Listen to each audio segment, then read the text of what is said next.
Alors, on va étudier et rappeler surtout les modalités d'évaluation CCF en CAP. Donc déjà en français, il y a 2 évaluations CCF qui se déroulent en deuxième année. Il y a une épreuve écrite et une épreuve orale. Les 2 épreuves comptent chacune sur 20 points. Pour l'épreuve écrite, vous avez 3 possibilités de sujets, soit un changement de point de vue, ou alors une suite de textes, ou encore un changement de forme. Donc cette évaluation, elle est un petit peu particulière puisque ça se fait en 3 temps, 3 fois 45 minutes. Donc à chaque fois, l'objectif est d'améliorer votre premier jet, donc en tenant compte des appréciations du formateur et en respectant la grille qui peut vous être donnée sur les critères de notation. Pour l'épreuve orale, donc qui se déroule pendant 10 minutes, vous avez 2 parties. Pendant les 3 premières minutes, vous allez parler en continu. Donc à cette occasion, vous allez présenter une réalisation professionnelle ou alors une expérience professionnelle ou encore une recherche qui est en lien avec votre métier.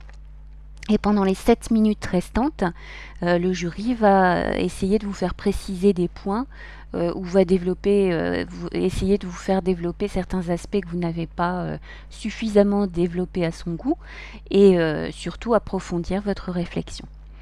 Ce qu'il faut savoir, c'est que normalement, vous devez avoir des convocations pour les épreuves de CCF au préalable, notifiées par votre formateur.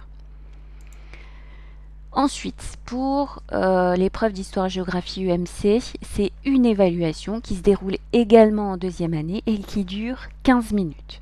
Elle se fait en 2 parties. La première partie qui compte sur 12 points est une analyse d'un document soit d'histoire, soit de géographie.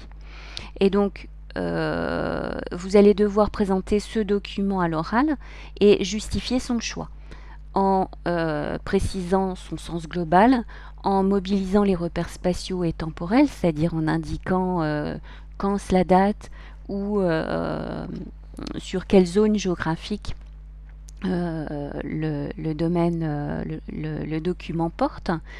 Faudra indiquer aussi les notions clés et les connaissances importantes liées au chapitre. Et pour la deuxième partie, donc il s'agit de l'analyse d'un document d'EMC qui compte sur 8 points. Et là, même chose, il va falloir le présenter à l'oral, développer une argumentation qui soit cohérente et qui soit fondée sur les repères et les notions du programme en EMC. Donc, quelle va être la posture du jury? Encore une fois, ça va être de vérifier vos acquis et de vous amener à préciser votre propos.